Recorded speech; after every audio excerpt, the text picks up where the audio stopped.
Kematian adalah sesuatu yang pasti terjadi kepada setiap makhluk. Sayangnya hanya sedikit orang mau mengingat kematian. Menurut Imam Al-Ghazali, dalam mengingat kematian manusia terbagi menjadi 3 macam. Pertama, orang yang tenggelam dalam urusan dunia. Kedua, orang yang ahli taubat. Ketiga, orang yang arif. Seseorang yang tenggelam dalam dunia ia tidak akan pernah mengingat kematian. Kalaupun mengingatnya maka mereka mengingatnya dalam rangka menyayangkan dunia yang dikumpulkan dan hiruk-pikuk kenikmatan di dalamnya. Mengingat kematian dengan cara demikian justru membuatnya semakin jauh dari Allah. Meski demikian, mengingat kematian tetap memberi manfaat bagi mereka yaitu setidaknya muncul kesadaran akan fananya kehidupan dunia. Hanya saja kenikmatan dan kelezatan dunia telah menguasai dirinya. Adapun seorang ahli taubat mereka banyak mengingat kematian hingga tumbuh dan bersemi rasa takut kepada Allah di hatinya. Kadang kala terbesit di hatinya rasa tidak suka terhadap kematian, sebab kekhawatiran mereka jika kematian tiba-tiba datang di saat mereka belum menyempurnakan taubat dan menyiapkan bekal.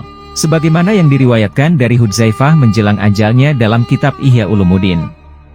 Seorang yang jatuh cinta datang dengan membawa ketidakberdayaan. Aku tidak akan selamat dari penyesalan. Ya Allah, apabila Engkau tahu bahwa kefakiran lebih aku cintai dari kekayaan, kondisi sakit lebih aku cintai dari sehat, kematian lebih aku cintai dari kehidupan, maka mudahkanlah kematianku sehingga aku bisa bertemu denganmu.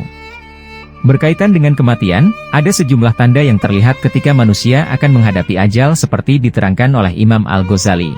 Namun, perlu diingat, tanda kematian yang dialami seseorang dapat berbeda-beda.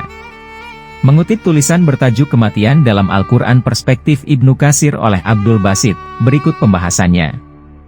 1. Menggigil hebat. Seseorang yang ajalnya sudah dekat, seluruh tubuhnya akan menggigil hebat. Hal ini terjadi setelah waktu asar, tepatnya 100 hari sebelum kematian datang. Meski begitu, tanda ini tidak akan timbul pada orang yang hanyut dalam kenikmatan dunia tanpa memikirkan kematian. 2. Nafsu makan meningkat. Tanda selanjutnya adalah meningkatnya nafsu makan seseorang. Dikatakan, nafsu makan berubah-ubah jelang 7 hari sebelum kematian datang. Nafsu makan yang meningkat ini adalah tanda yang diberikan kepada orang yang diuji dengan musibah sakit. Biasanya akibat penyakit yang diderita, mereka tidak berselera. Namun jelang kematian secara tiba-tiba nafsu makannya melonjak. 3. Sakit pada bagian dada dan perut atas.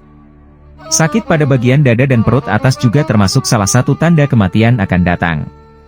Rasa sakit muncul ketika masuk waktu asar. 4. Pusar berdenyut. Jelang 40 hari sebelum ajal datang, tepatnya pada waktu asar maka seseorang mulai merasa bagian pusarnya berdenyut. 5. Telinga layu dan kesulitan menggerakkan kaki.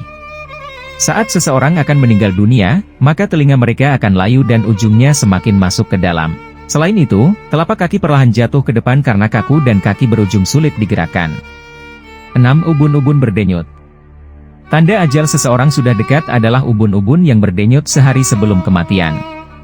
Artinya, Muslim tidak akan menemui waktu asar keesokan harinya. 7. Mata sayu dan hidung menurun.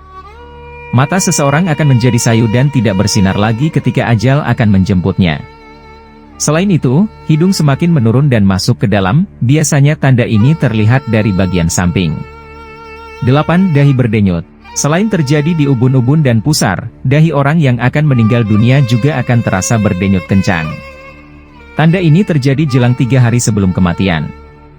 Denyutan yang luar biasa itu terjadi pada dahi tengah. Menurut pendapat ulama, jika hal ini sudah terjadi hendaknya, Muslim segera bertobat dan berpuasa agar perut tidak berisi banyak najis sehingga memudahkan orang yang akan memandikan jenazahnya. 9. Kemunculan hawa sejuk.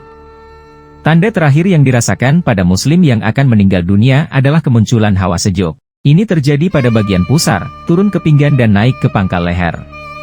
Hawa sejuk ini dapat dirasakan juga oleh keluarga yang akan ditinggalkan. Saat-saat seperti ini dianjurkan untuk memperbanyak bacaan kalimat tauhid dan istighfar. Wallahu alam.